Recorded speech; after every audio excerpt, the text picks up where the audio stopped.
hingi tayo ng public apology dyan sa mga kababayan natin sa Negros. Pasensya na kung medyo hindi naging maganda yung naging ugnayan natin. Humingi ako ng pasensya ron. Gusto ko rin naman talagang ikutin yan.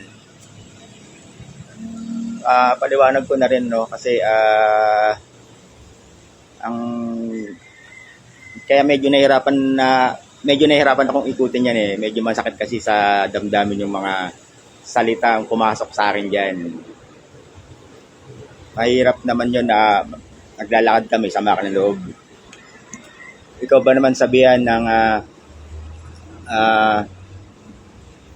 andyan na si Philippine Blooper, palamunin ng bayan, sino hindi sasakit ang loob doon. Nasundan pa nga doon sa nung nasa LGU na tayo, nasundan pa na high pitch tayo ron, kaya medyo sumama yung loob natin. Ayun, sa issue na pa-VIP tayo, hindi tayo pa-VIP, nananatili pa rin yung paa natin sa lupa. Wala naman tayong balak sumigat. Sadyang may lang ako dito, may mission para sa sarili ko. Yung closure na hinahanap ko para maintindihan nyo na rin kung ba't ako naglalakad sa buong Pilipinas. Buwat bata ako, hinahanap ko na yung tatay ko. Hanggang ngayon, ito na, sabi ko nga sa sarili ko, ito na yung huli kong hanap sa'yo. Pag di kita nakita, tatanggapin ko na wala ka na. Kaya lagi ako na sa mga LGUs natin, kumbaga, doon ako naghahanap kung saan ako dumating, saan ako nag-end ng activities ko. Kung nandun siya sa lugar na yon, doon niya ako puntahan. Ganoon lang kasimple yung ginagawang paghahanap.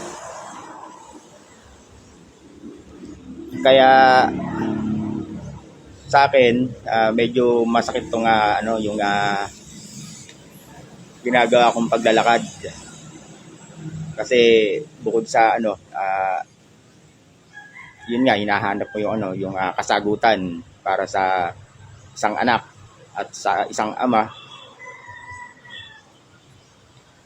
Kaya sana lang nakikiusap lang din ako. Pag naman kasi ganun yung mga klase ng salita. Kaya minsan pinapapatulan ko na rin yung mahaba na ng lalakad ko. Buwat kilometer 0 to Batanes hanggang Hulo. Pumasok pa ako ng Tawi-Tawi. Tapos ngayon bumaba ako dyan sa inyo. Kasi ito ngayon, nandito na ako sa Cebu. Iikutin natin tong Cebu natin. Yun lang naman kasi yung hiling natin sa mga kababayan natin. Ngayon, nakikita ko rin naman, laman ako halos ng social media.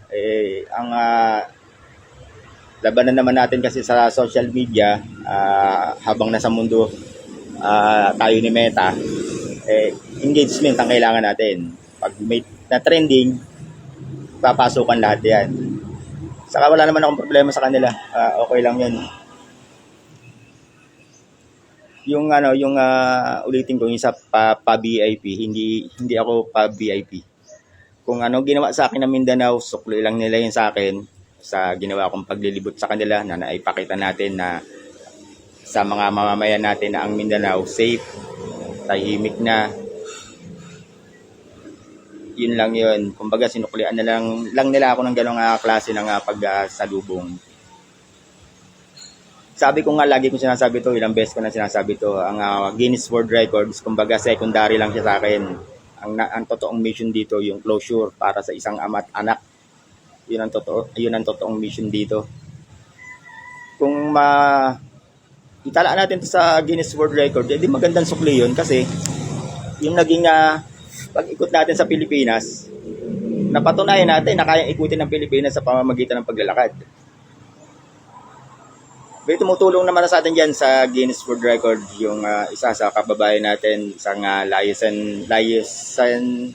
liaison officer natin dyan sa Guinness. Meron tayong kababayan dyan, yun ang isa sa tumutulong sa atin.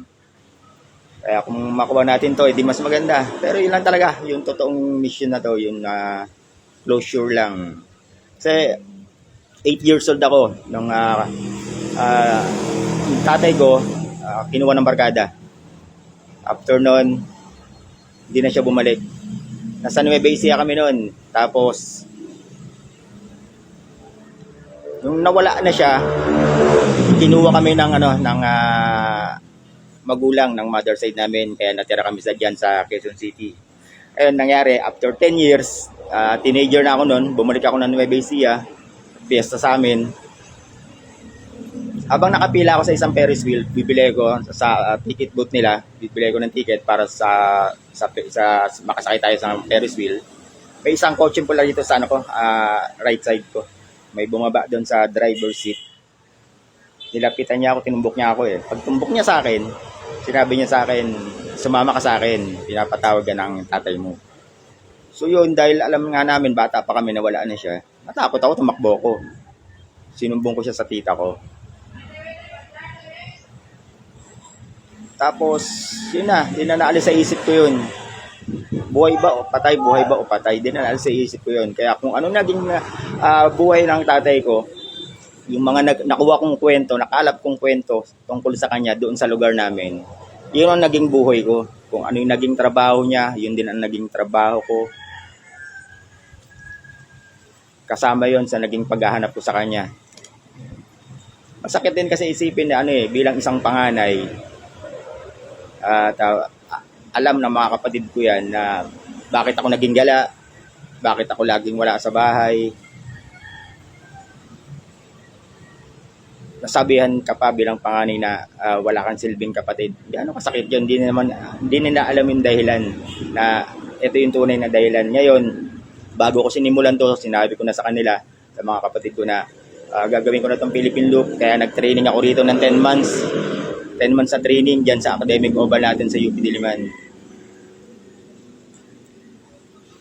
Yun na, nagsimula na ako. January 2, nagsimula na ako magtakbay. Binaybay ko na yun, kahabaan ng norte natin, hanggang sa Batanes. Pagbaba ko, binaybay ko hanggang dito sa Mindanao natin. Ito, pabalik na naman ako ng kilometer 0 para mag-end kasi nag-start ako niyan sa kilometer 0 natin. At doon din ako mag-e-end. Ito yung totoong ayoko lang din kasi ayoko lang din na yung naging issue ko dun sa kabila lumaki pa at kung maintindihan nyo rin naman kasi yung side ko kahit kayo sasama ang loob medyo samain talaga yung loob ko kaya humihingi ako ng pasensya sa mga kababayan natin dyan sa Negros. Alam ko naman tayo mga Pilipino, may mababang loob tayo, kaya natin magpatawad. Pero para sa akin, yung ganunin, pagsalitaan ng ganun, ang sakit. Kaya nag-react din ako. So yun lang. Maraming salamat.